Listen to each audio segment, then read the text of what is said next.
Uspehe na zelenicah, ki se odražajo vse večjim medijskim zanimanjem in z razprodanimi tribunami, vodstvo reprezentance nadgrajuje tudi z njenim umeščanjem med tiste, ki predstavljajo prihodnost slovenskega nogometa na igriščih in okrog njih. Druženje otrok, njihovih staršev in reprezentantov je bila v vseh pogledih domiselna popestritev. Še ena v seriji akcij, ki tudi slovenski nogomet pelje proti vlogi in pomenu, ki ga ima ta šport v najbolj razvitih in najuspešnejših nogometnih nacijah.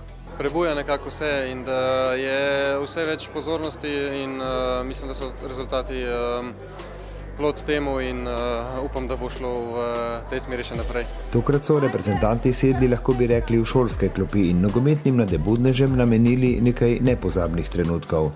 Domov niso odnesli samo podpisa in fotografskega utrinka, ampak tudi dodatno vzpodbudo pri odločanju o športnem odraščanju. Sigurno je en lep spomin, ti ostane ena lepa stvar, sigurno bo tem otrokom ostalo spomin, tako da mi smo s fanti smo se odzvali in z veseljem. Me veseli, da je prišlo do nas toliko otrok, tudi če bi mogli cel dan podpisovati, ne bi bil problem, zaradi tega, ker vidimo to njihovo srečo, njihovo zadovoljstvo in upam, da jih pač mi spodbujamo v to, da se vključijo čim več v šport. Na druženje so bili povabljeni osnovnošolci, mnogi med njimi so se že zapisali nogometu in je bila to svojevrstna nagrada. Bil sem žreban in mi je mami pošla povedala in sem bil zelo srečen, da sem bil ta srečnež.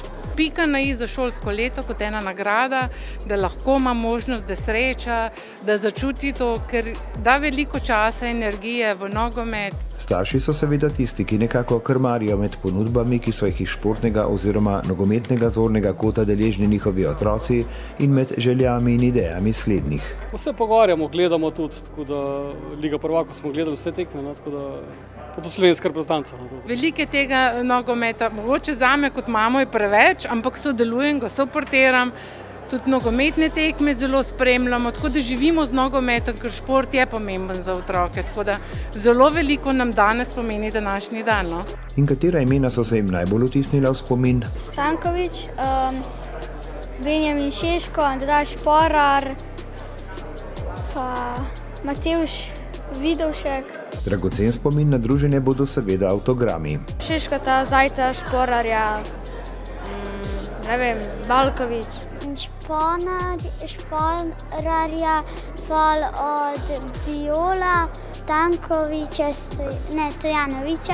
Vpliv družine, medijev in okolja sicer pri najmlajših še vedno spomin hitreje prikliče globalna nogometna imena. Neymar, Mbappé, Haaland, Messi, Ronaldo. Zato tudi so takšna druženja, da bodo najmlajši nogometni navdušenci znali streliti tudi osrednja imena slovenskih reprezentantov. Prav vsak korak v to smer je pomemben. Kakšno pa je bilo nogometno odraščanje aktualnih igralcev v dresu z državnim grbom? So bile takrat otroške oči podobne današnjim, ko so opazovali nekdanje zvezdnike? Ja, so nam bili seveda nek vzor in smo jih gledali, kaj mogoče oni kaj delajo, smo jih probali kaj skopirati. Vedno je bila čast iti kakšno tekmo pogledati, pobirati žoge za odrasle oziroma za prvo ekipo Kopra. Poznali smo vsa imena igralcev. Pa se je ohranil tudi kakšen poseben spomin iz tistega obdobja? To je bil avtogram od Iličiča, se spomnim, ko smo šli, ko je on še igral za Palermo, pa smo z nogometno šolo Interblok si ogledali tekmo Palermo-Milan. Spomini, ki ne zbledijo, spodbude, ki padejo na plodna tla.